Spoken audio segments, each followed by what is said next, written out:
90,000 تنخواہ لینے والا افسر جب 8,000 مہینہ کمانے والے کسی مزدور سے رشوت مانگتا ہے نا، اس وقت انسانیت کا جنازہ نکل جاتا ہے۔ اور ظالم کچھ تو رحم کر لیتا اس غریب کی غربت پہ، جو کڑکتی دھوپ میں تتی ریت پہ کھڑے ہو کر ایک بوڑھا باپ کمانے والا ہے، پیچھے 6 بچے کھانے والے ہیں، اور اس غریب سے رشوت مانگتے ہوئے تجھے شرم نہ آئی، تیرے پاؤں سے زمین نہ ہلی۔ اس غریب کی مدد نہیں کر سکتا نہ کر، اس غریب کی ہیلپ نہیں کر سکتا نہ کر، اس غریب کی غربت سے ناجائز فائدہ تو نہ اٹھا۔ جوانو، نماز عبادت ہے، نماز کی بہت بڑی فضیلت ہے، مگر سنو یہ اس مقام تک نہیں پہنچاتی۔ روزہ عبادت ہے، روزے کی بہت بڑی فضیلت ہے، مگر سنو اس مقام تک نہیں پہنچاتا۔ حج کرنا عبادت ہے مگر اس مقام تک نہیں پہنچاتا۔ بات مختصر جوانو، عبادت اس مقام تک نہیں پہنچاتی جہاں غریب کی خدمت پہنچاتی، عبادت اس مقام تک نہیں پہنچاتی جہاں غریب کی خدمت پہنچاتی ہے۔ صاحب، مذہب میں سے اگر انسانیت کی خدمت نکال دی جائے تو صرف عبادت رہ جاتی۔ دین اسلام میں سے اگر انسانیت کی، مخلوق خدا کی خدمت نکال دی جائے تو صرف عبادت رہ جاتی ہے، اور عبادت کے لیے میرے اللہ کے پاس فرشتوں کی کوئی کمی نہیں ہے۔ حضرت سیدنا علی المرتضیٰ شیر خدا کرم اللہ وجہ الکریم نے فرمایا کہ اگر کوئی شخص اپنی بھوک مٹانے کے لیے روٹی چوری کرے، بھوک لگی ہوئی ہو، بھوک مٹانے کے لیے روٹی چوری کرے، تو چور کے ہاتھ کاٹ دینے سے کہیں زیادہ بہتر رہے گا وقت کے بادشاہ کے ہاتھ کاٹے جائیں۔ اگر کوئی چور اپنی بھوک مٹانے کے لیے روٹی چوری کرے تو جوانوں 10 طریقوں سے غریبوں کی مدد کرو، 10 طریقوں سے غریبوں کی ہیلپ کرو، غریبوں کا سہارا بنو۔ جب تمہیں پتہ چلے کہ ہمارا پڑوسی بیمار پڑا ہے، ہمارا ہمسایہ بیمار ہو گیا، تو فوراً اس کے گھر جاؤ، اس سے اس کا حال چال پوچھو، پھر اس انداز سے اسے رقم دو، اس انداز سے اس کی مدد کرو کہ اسے تمہاری رقم لیتے ہوئے شرم محسوس نہ ہو۔ پہلا طریقہ۔ دوسرا، ایک ہاتھ سے دو، دوسرے ہاتھ کو پتہ بھی نہ چلے، اس انداز سے دو کہ وہ لیتے ہوئے شرم محسوس نہ کرے۔ دوسرا، ایک ہاتھ سے دو، دوسرے ہاتھ کو پتہ بھی نہ چلے۔ تیسرا، اگر وہ رقم نہیں لینا چاہتا تو اسے دوائی لے کے دے دو، دوائی کے پیسے جا کے ادا کر دو۔ ہم اتنے نادان لوگ ہیں، اتنے گھٹیا تر لوگ ہیں کہ ہم شادی کی تقریب میں جب جاتے ہیں نا تو پیسوں کا لفافہ اپنی جیب میں ڈال کے جاتے ہیں کہ دولہا جب ملے گا پیسوں کا لفافہ دولہے کو دیا جائے گا، حالانکہ اس وقت اس کو پیسوں کی اشد ضرورت نہیں ہوتی۔ ہم اتنے نادان لوگ ہیں، جب شادی کی تقریب میں جاتے ہیں تو پیسوں کا لفافہ اپنی جیب میں ڈال کے جاتے ہیں، اور جب ہمارا کوئی ہمسایہ ہسپتال میں زندگی اور موت کی جنگ لڑ رہا ہوتا ہے، غریب ہمسایہ زندگی اور موت سے لڑ رہا ہوتا ہے، اس وقت ہم کوئی پیسے لے کے نہیں جاتے، ہم صرف پوچھ کے واپس آ جاتے ہیں، جبکہ اس وقت مریض کو اور مریض کے گھر والوں کو پیسوں کی اشد ضرورت ہوتی ہے، ایک روپے کی ضرورت ہوتی ہے، لیکن ہم صرف حال پوچھ کے واپس آ جاتے ہیں۔ ہائے اور نادان، کاش کہ آج کے اس لمحے اس غریب کی تھوڑی سی بھی مدد کر دیتا، آج کے اس لمحے تکلیف دہ لمحے اس غریب کی تھوڑی سی بھی ہیلپ کر دیتا، تو وہ غریب آج کے اس لمحے جو تجھے دعا دیتا، یہاں سے دعا نکلتی بعد میں، اوپر سے قبول پہلے ہو جاتی۔ آج کے اس دکھوں کے لمحے، دردوں کے لمحے، تکلیف کے لمحے جو دعا نکلتی ہے نا فوراً قبول ہو جاتی، آج یہاں سے دعا نکلتی بعد میں قبول پہلے ہو جاتی۔ ایسے احسن انداز سے غریبوں کی مدد کرو، غریب ہمسائے، غریب پڑوسی کی مدد کرو کہ اسے لیتے ہوئے شرم محسوس نہ۔ اگر وہ رقم لیتے ہوئے شرم محسوس کرتا ہے تو میرے حضور علیہ السلام نے فرمایا جو اپنے لیے خریدو وہ اپنے غریب بھائی کے لیے بھی خریدو۔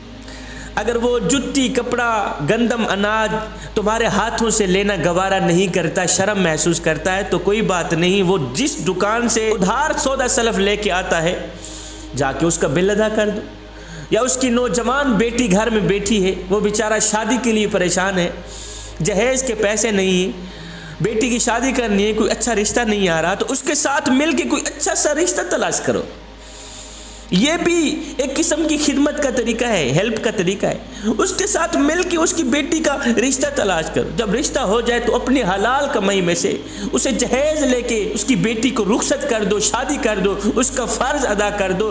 یہ اتنی اعلیٰ قسم کی خدمت ہے، یہ وہ خدمت ہے جو انسان کو اللہ کا محبوب بنا دیتی، جو انسان کو اللہ کا ولی بنا دیتی، یہ وہ خدمت۔ پھر میں ایک بار نہیں، دو بار نہیں، کروڑوں بار قربان نہ جاؤں اپنے آقا کے اس فرمان پہ کہ میرے کریم نبی نے فرمایا صحابہ کسی بیوہ کے سامنے اپنی بیوی سے پیار نہ کرنا، اپنی بیوی کی تعریف بیان نہ کرنا، اس سے بیوہ کا دل دکھے گا۔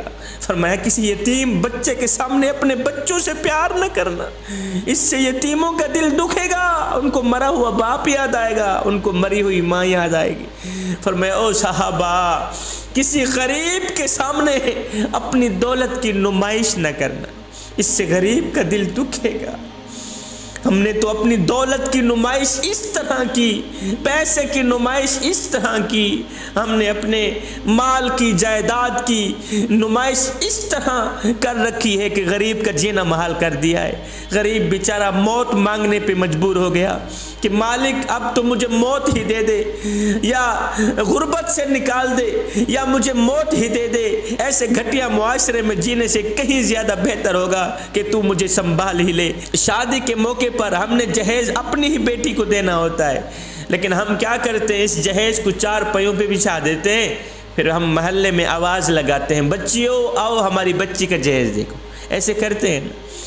جب ہماری بیٹی کی شادی ہوتی ہے تو ہم بیٹی کا جہیز 4 پہیوں پہ بچھا دیتے ہیں، اوپر سے محلے میں آواز لگاتے ہیں بچیوں آؤ ہماری بچی کا جہیز دیکھ لو، آؤ ہماری بچی کا جہیز دیکھ لو۔ میں نے کہا نادانو تم نے جہیز دیا تو اپنی بیٹی کو، لیکن یہ کسی کو بھی خیال نہ آیا کہ جو بچیاں تیری بچی کا جہیز دیکھنے آئی ہیں ان بچیوں میں سے لاوارث بچی بھی موجود ہے، جو بیٹیاں تیری بیٹی کا جہیز دیکھنے آئی ہیں میاں ان بیٹیوں میں سے یتیم بیٹی، یتیم بچی بھی موجود ہے، ان بچیوں میں سے اس غریب بوڑھے باپ کی بچی بھی موجود ہے، جو غریب بوڑھا باپ اپنی بڑی کمر پہ بوریاں لاد لاد کے دن رات محنت مزدوری کر رہا ہے، نہ دن دیکھتا ہے نہ رات دیکھتا ہے، اوور ٹائم لگا کے محنت مزدوری کر رہا ہے۔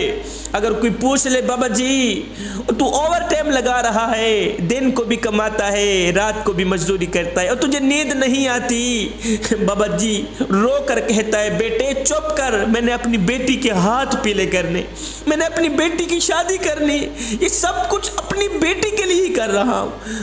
جس غریب بوڑھے باپ نے اپنی بڑی کمر پہ بوریاں لاد لاد کے دن رات ایک کر کے خاک چھان کر محنت مزدوری کر کے اس نے اپنی غریب بیٹی کو تعلیم دی، غریب بیٹی کو جوان کیا، آج جب اس کی غریب بیٹی جوان ہوئی گھر میں بیٹھی بیٹھی بال سفید ہو گئے، بڑی ہو بیٹھی، جوانی برباد ہو گئی، میری قوم کے نوجوانوں نے اس کی غریب بیٹی کو اس لیے قبول نہ کیا کہ ان کے پاس تو جہیز ہی نہیں تھا۔ میری قوم کے نوجوانوں کو جہیز کی ضرورت تھی، پیسوں کی ضرورت تھی، یہ بیچارے جہیز کے پجاری تھے، سامان کے پجاری تھے، غریب کے پاس جہیز تھا نہیں، بیٹی گھر میں بیٹھی بیٹھی بڑی ہو گئی۔ اور جوانوں کیا تم نے مرنا نہیں ہے؟ مرنے کے بعد میرے اللہ کو کیا منہ دکھاؤ گے؟ یہی کالی شکل لے کے جاؤ گے؟ میرے اللہ نے تمہیں حضرت انسان بنا کے دنیا میں بھیجا تھا، تم تو کیڑوں سے بھی بدتر نکلے۔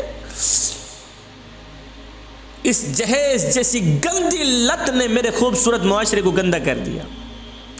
کل تک جس عورت کی قیمت اشرفیوں سے لگتی تھی، پیسوں سے لگتی تھی، آج اس کی قیمت جہیز سے لگتی ہے۔ زمانہ بدل گیا مگر انسان نہیں بدل، انسان ویسے کا ویسے ہی رہ گیا۔ انسان نادان کا نادان ہی رہ گیا۔ ہائے، ایک غریب بیٹی کی جب شادی ہوئی نا، غربت کی وجہ سے باپ کچھ دے نہ سکا، بغیر جہیز کے بیٹی کو رخصت کر دیا، بغیر جہیز کے بیٹی کو رخصت کر دیا۔ کچھ دن بعد جب میاں بیوی کے درمیان جھگڑا ہوا نا، تو میاں نے بیوی کو تانا دے دیا، غریب کی بیٹی کو تانا دے دیا، اوے تیرے باپ نے تجھے کیا دیا ہے؟ سب کچھ میرا ہے، گھر میرا، سامان میرا، تیرے باپ نے تجھے کیا دیا ہے؟ بیڈ تو جہاں رہ گیا وہ تو تجھے چارپائی بھی نہ دے سکا۔ اے یہ سن کر غریب کی بیٹی چیخ پڑی، رو کر اس نے ایک دردناک جملہ بولا، ایک دردناک جملہ کہا، وہ جملہ میں آج تک نہیں بھولا۔ بیٹی نے کہا کہ تو تانا کبھی نہ دیتا میرے کم جہیز کا، تو تانا کبھی نہ دیتا میرے کم جہیز کا، اگر دیکھ لیتا چھالے میرے بابا کے ہاتھ پر، مال و زر کے امیر لگتے ہو، با خدا بے ضمیر لگتے ہو، مانگ کے جہیز شادی میں تم خاندانی فقیر لگتے ہو۔ بیٹی کے جہیز کی پرانے ہونے پر پالش اتر گئی، مگر باپ کا قرضہ ابھی تک نہیں اترا۔ کوئی تو ایسا رواج لاؤ زمانے والوں کہ بیٹیاں جیت جائیں اور جہیز ہار جائے۔ اس جہیز جیسی گندی لت نے میرے خوبصورت معاشرے کو گندا کر دیا۔ اس جہیز جیسی گندی لت نے غریب کی بیٹی کو بوڑھا کر کے گھر میں بٹھا دیا۔ اس جہیز جیسی گندی لت کی وجہ سے غریب کی نوجوان بیٹی کو کسی نے قبول ہی نہ کیا۔ جوانوں، اہم دن وہ نہیں تھا جس دن تم اس دنیا میں آئے تھے، اور اہم دن تو وہ ہوگا جب تم لوگ یہ جان لوگے کہ تمہارے آنے کا مقصد کیا تھا۔ اپنے غریب ہمسایوں کو مشکلات سے نکالو، مشکلات سے نکالو ان غریبوں کو۔ میرے آقا نے فرمایا تم ان کو مشکلات سے نکالو، اللہ تمہیں مشکلات سے نکالے۔ کسی غریب کو مشکلات سے نکالنا، کسی مشکل سے نکالنا، کسی تکلیف سے نکالنا، دکھ سے نکالنا، درد سے نکالنا، یہ بھی ایک طریقہ ہے خدمت کا۔ ہائے، حضرت موسیٰ علیہ السلام خطاب فرما رہے تھے، مجمع عام میں خطاب فرما رہے تھے، مجمع کے سامنے میں سے ایک شخص گزرا، آپ نے جب اس شخص کو دیکھا آپ نے فرمایا یہ جو شخص جا رہا ہے نا یہ کل مر جائے۔ مجمع میں سے اسی شخص کا ایک دوست بیٹھا ہوا تھا، اٹھا دوڑ پڑا اس کے پیچھے، اور رکو میاں، رک گیا، ہاں کیا ہے؟ اس نے کہا موسیٰ اللہ کا نبی ہے، جب بھی بولتا ہے سچ بولتا ہے۔ اس نے کہا تو کل مر جائے گا میاں، تو کل مر جائے گا، جو کھانا ہے کھا لے، جو پینا ہے پی لے، تجھے خبر دینے آیا ہوں تو کل مر جائے۔ اس نے کہا اچھا میاں تیری مہربانی، تو نے مجھے باخبر کر دیا کہ کل میں مر جاؤں گا، چلو آج میں اپنا کوئی انتظام کر لیتا ہوں۔ یہ شخص اپنے گھر گیا، گھر جاتے ہی اس نے حکم دے دیا جتنا بھی غلہ، اناج، گندم دانے پڑے ہیں، چاول پڑے ہیں، باہر نکالو۔ باہر نکل آیا، ابھی کیا کرنا ہے؟ غریبوں کو بلاؤ، یتیموں کو بلاؤ، مسکینوں کو بلاؤ، لاوارث بچوں کو بلاؤ، میرے سارے رزق کو اللہ کے نام پہ قربان کر دو، اللہ کے نام پہ سب کو بانٹ دو۔ بیوی نے کہا بھلا ہوئی خیر تو ہے، کہا کچھ نہیں، بس جو مجھے کرنا ہے کرنے دو۔ سب کو بلایا گیا، یتیم آ گئے، مسکین آ گئے، غریب آ گئے، لاوارث بچے آ گئے، دور دراز سے جہاں تک یہ خبر پھیلتی گئی لوگ آتے گئے۔ اب اپنے ہاتھوں کی کمائی آنکھوں کے سامنے لوگ اٹھا کے جا رہے ہیں، یہ دیکھ رہا ہے اور سورج کو دیکھ رہا ہے۔ ظہر ہو گئی، عصر ہو گئی، ابھی مغرب ہوئی ہے، موت کا فرشتہ نہیں آیا، موت کے فرشتے کے انتظار میں بیٹھا ہے۔ ابھی جبریل آیا روح نکالنے، ابھی موت کا فرشتہ آیا مجھے مارنے۔ شام ہو گئی، موت کا فرشتہ نہ آیا۔ ہاتھوں کی کمائی اپنی آنکھوں کے سامنے لوگ اٹھا کے جا رہے ہیں، موت کا فرشتہ نہ آیا۔ شام ہو گئی، رات ڈل گئی، موت کے فرشتے کے انتظار میں موت کا فرشتہ نہ آیا۔ موت کے فرشتے کا انتظار کرتے کرتے رات گزر گئی۔ جب صبح ہوئی تو وہ شخص اٹھا جو یہ خبر دینے والا تھا، وہ دوست اٹھا، جاؤں دوست مر گیا ہوگا، جا کے اس کو غسل دوں، اس کا جنازہ پڑھاؤں، اس کی تدفین کروں۔ وہ گھر سے اٹھا، اس دوست کے گھر آیا، جا کر دستک دی، دروازہ کھولو۔ یہ دوست جو موت کی انتظار میں بیٹھا تھا، جس کو ساری رات نیند نہیں آئی تھی، یہ اٹھا، اس نے دروازہ کھولا، اوے تو نے تو آج مر جانا تھا، تو مرا نہیں۔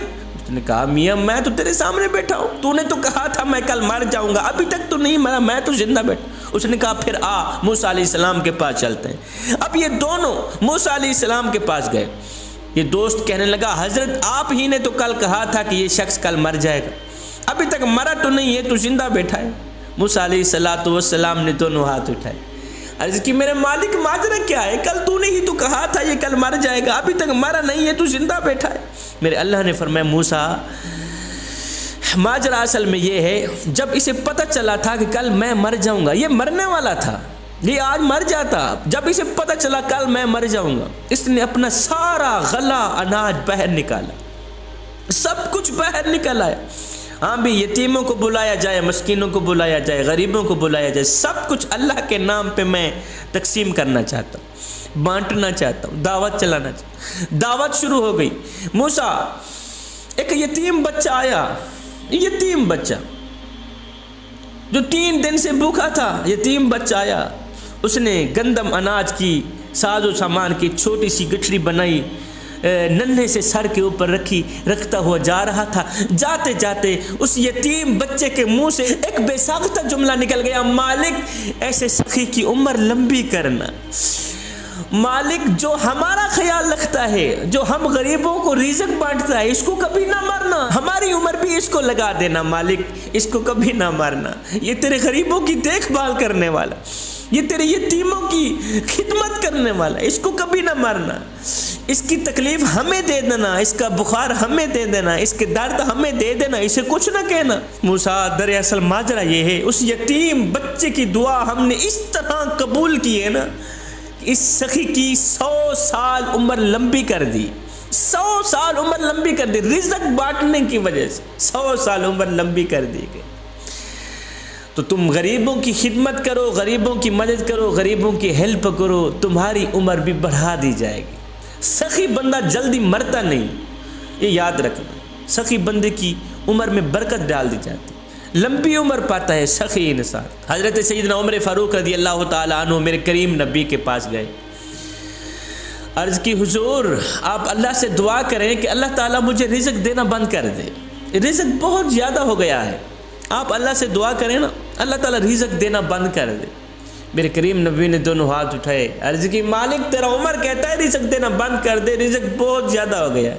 میرے اللہ نے فرمایا اے میرے نبی، اے میرے حبیب، اپنی عمر کو کہہ دے کہ تو میری راہ پہ دینا بند کر دے، میں تیری راہ پہ دینا بند کر دے۔ فرمایا عمر تو بندہ ہو کہ ہماری راہ پہ دینا نہیں چھوڑتا، میں کریم رب ہو کہ تیری راہ پہ دینا کیوں چھوڑ دو۔ جوانوں، غریبوں کی خدمت کرنے والا شخص زندگی میں کبھی غریب نہیں ہوتا، یہ میرا تجربہ ہے۔ غریبوں کی مدد کرنے والا شخص زندگی میں کبھی غریب نہیں ہوتا۔ ہائے، میں یتیموں کے سروں پر شفقت بھرا ہاتھ رکھتا ہوں، اس لیے کہ جب میں مر جاؤں کوئی میری اولاد کے سر پر بھی شفقت بھرا ہاتھ رکھے۔ میں غریبوں کی مدد کرتا ہوں اس لیے کہ غریب ہونے میں وقت نہیں لگتا۔ ایک 5 سال کی بچی، ہائے، کچھ دن پہلے باپ فوت ہو گیا تھا، غریب ماں کی غریب بچی، 5 سال کی بچی، اس کا بھائی بیمار ہو گیا، کچھ دن پہلے باپ فوت ہو گیا، آج بھائی بیمار ہو گیا، تو رو کر کہنے لگی ماں یہ جو میرا بھائی بیمار پڑا ہے یہ کب مرے گا، یہ کب مرے گا؟ یہ سن کر ماں چیخ پڑی، رو کر کہنے لگی بچی یہ تو کیا کہہ رہی ہے؟ بھائی کی لمبی عمر کے لیے دعا مانگنے کے بجائے تو الٹا موت مانگ رہی۔ کہا نہیں ماں، 3 دن سے بھوکے ہیں، جب باپ مرا تھا تو ہمسائے آئے تھے روٹی دینے کے لیے، اب بھائی مرے گا تو کوئی روٹی دینے آئے گا۔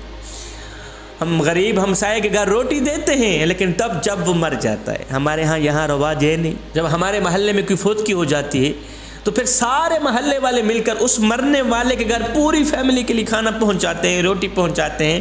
میں نے کہا انہا دانو، اے مرنے والا روٹی روٹی کرتا مر گیا، مرنے والا 3 دن کا بھوکا تھا آخر مر گیا، اور روٹی کھلاتے تو اسی مرنے والے کو کھلاتے، آج اس کے مرنے کے بعد تمہاری دی روٹی کس کام کی؟ آئے روٹی امیر شہر کے کتوں نے چھین لی، فاقہ غریب شہر کے بچوں میں بٹ گیا، چہرہ بتا رہا تھا کہ اسے مارا ہے بھوک نے، حاکم نے یہ لکھا کہ یہ کچھ کھا کے مر گئے۔ اے دوست، تیرے محلے میں اگر کوئی شیعہ رہتا ہے، وہابی رہتا ہے، سنی رہتا ہے، یا کوئی غیر مسلم رہتا ہے، اس کا حساب وہ خود دے گا۔ مگر سنو، اگر روٹی نہ ملنے کی وجہ سے رات کو بھوکا سو گیا، اے بندے، اس کا حساب تجھے دینا پڑے گا۔ ایک مزدور آدمی ریڑھی پر شیشہ لیے جا رہا تھا، سڑک پر جا رہا تھا، راستے میں گٹر آیا، گٹر کی وجہ سے ریڑھی الٹ گئی، شیشہ ٹوٹ گیا۔ جب شیشہ ٹوٹ گیا تو فٹ پاتھ پہ بیٹھ کے یہ غریب مزدور اپنا سر پکڑ کے رونے لگا کہ اب مالک کو کیا جواب دوں، اتنا قیمتی شیشہ ٹوٹ گیا۔ سڑک پہ بیٹھ کے سر پکڑ کر رونے لگا۔ ہر بندہ آ رہا تھا دلاسا دینے کے لیے، دلاسا دینے ہی لوگ آتے ہیں، دلاسا دے رہا تھا، کوئی بات نہیں میاں چپ کر، جو ہونا تھا سو ہو گیا۔ اتنے میں ایک بزرگ آگے بڑھا، اس نے جیب میں سے 100 کا نوٹ نکالا، اس غریب مزدور کے ہاتھ میں دے دیا، کہا یار اس سے تیرا نقصان تو پورا نہیں ہوگا پر رکھ لے۔ بزرگ کے ہاتھ سے غریب کو پیسے دیتا دیکھ کر اب سب لوگوں نے ایسے ہی کیا، جیب میں ہاتھ ڈالا، کسی نے 10 نکالے، کسی نے 50 نکالے، کسی نے 100 نکالا، غریب کے ہاتھ میں دیتے گئے، غریب کے ہاتھ میں دیتے گئے۔ تھوڑی دیر کے بعد اس کے شیشے کی رقم پوری ہو گئی۔ جب شیشے کی رقم پوری ہوئی تو وہ خوشی سے اٹھا، اس نے سب کا شکریہ ادا کیا، سب کا شکریہ ادا کرنے لگا تو وہاں ایک شخص کھڑا تھا، اس نے کہا میاں ہمارا شکریہ ادا نہ کرو، دراصل اس بابے کا شکریہ ادا کرو، اس بزرگ کا شکریہ ادا کرو جس نے ہمیں یہ راہ دکھائی ہے، جس نے ہمیں خدمت کرنے کا راستہ دکھایا ہے، جس نے ہمیں آپ کی مدد کرنے کی راہ دکھائی ہے، شکریہ تو اس کا ادا کرو۔ جوانوں، ہماری بھی یہی مثال ہے کہ ہم سب اپنے طور پر نیکی کا کام کرنا چاہتے ہیں، لیکن سوال یہ ہے کہ پہلا قدم بڑھائے کون، نیکی کا راستہ دکھائے کون۔ آئے آج سے ہم عہد کرتے ہیں کہ آج سے قدم بھی خود بڑھائیں گے، نیکی کے راستے بھی خود تلاش کریں گے۔ اور سنو، غریبوں سے ان کا حال چال پوچھ لینا، یہ بھی ایک قسم کی خدمت ہے، یہ بھی ایک قسم کی ہیلپ ہے۔ ان کے سینے میں چھپا ہوا غربت کا یہ جو بوجھ ہے نا، 1 گھنٹہ لگا کے ان کی یہ بے تکی باتیں سنتے رہنا، ان کا بوجھ ہلکا کر دینا، یہ بھی ایک قسم کی خدمت ہے، یہ بھی ہیلپ ہے۔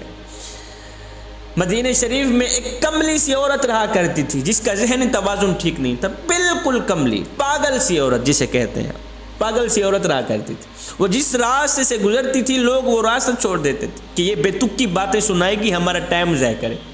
وہ جس راستے سے گزرتی تھی لوگ وہ راستہ چھوڑ دیتے تھے، کوئی بھی اس کو سلام دینا گوارا نہیں کرتا تھا، کوئی بھی اس سے اس کا حال چال پوچھنا گوارا نہیں کرتا تھا۔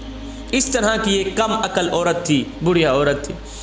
ایک دن میرے حضور علیہ الصلوۃ والسلام مسجد نبوی میں بیٹھے ہوئے تھے، بات چیت ہو رہی تھی، یہ بڑھیا عورت گئی دروازے سے، اس نے اشارہ کیا، میرے حضور علیہ السلام اٹھے اس بڑھیا کملی سی عورت کے پاس، ہاں جی کیا کہنا ہے؟ اس نے کہا یہاں کچھ نہیں کہنا، سامنے یہ جو کھلی جگہ پڑی ہے نا وہاں کچھ کہنا۔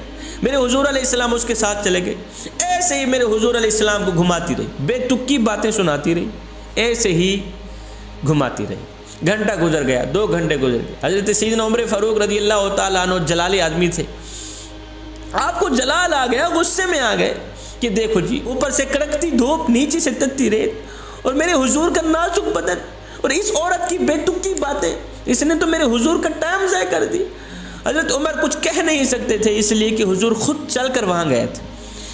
ایسے ہی گھماتی رہی، بے تکی باتیں سناتی رہی، گھنٹہ گزر گیا، 2 گھنٹے گزر گئے۔ جب یہ عورت تھکی اس نے اپنے گھر کی طرف راہ لی، جب یہ گھر کی طرف گئی میرے حضور علیہ السلام واپس آ گئے۔ حضرت عمر فاروق رضی اللہ تعالیٰ عنہ بول پڑے، حضور بندہ نواز، کڑکتی دھوپ تتی ریت، آپ کا نازک بدن، حضور آپ جانتے نہیں ہے وہ کملی سی عورت ہے، پاگل سی عورت ہے، پورے مدینے میں اس کی کوئی سننے کو تیار نہیں، وہ جس راستے سے جاتے ہیں لوگ وہ راستہ چھوڑ دیتے ہیں، وہ تو ایسی بے تکی باتیں سناتی رہتی ہے، لوگوں کا ٹائم ضائع کرتی، وقت ضائع کرتی، پورے مدینے میں اس کا کوئی حال چال پوچھنے کو تیار نہیں، پورے مدینے میں اس کی کوئی بات سننے کو تیار نہیں۔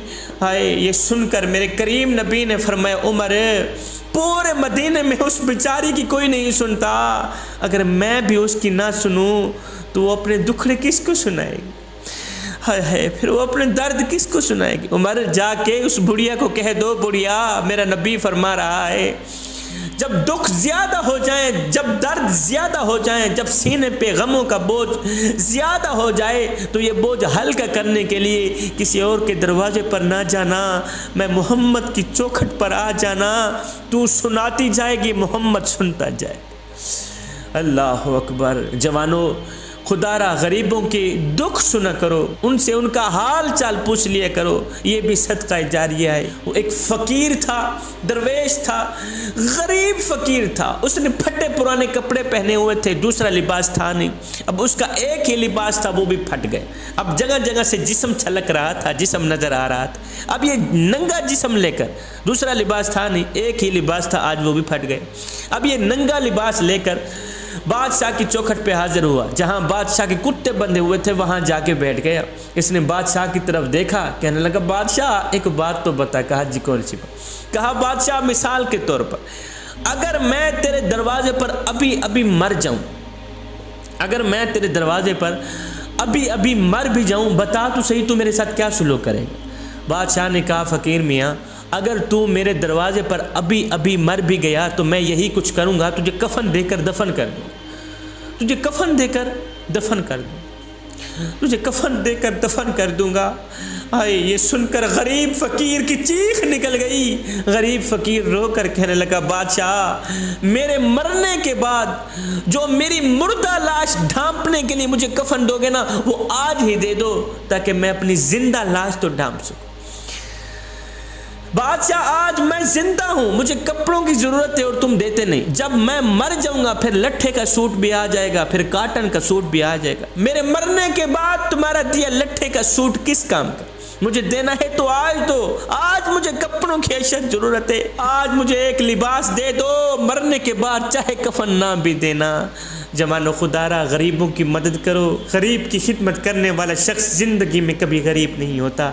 میں دعا کرتا ہوں اللہ تعالی ہمیں صراط مستقیم پر چلنے کی توفیق عطا فرمائے، اللہ تعالی ہم سب کو وہ نیک کام کرائے جس پر اللہ بھی راضی ہو جائے، اس کا رسول بھی راضی ہو جائے، اللہ تعالی ہم سب کا حامی و ناصر ہو، آمین ثم آمین، وما علینا الا البلاغ المبین۔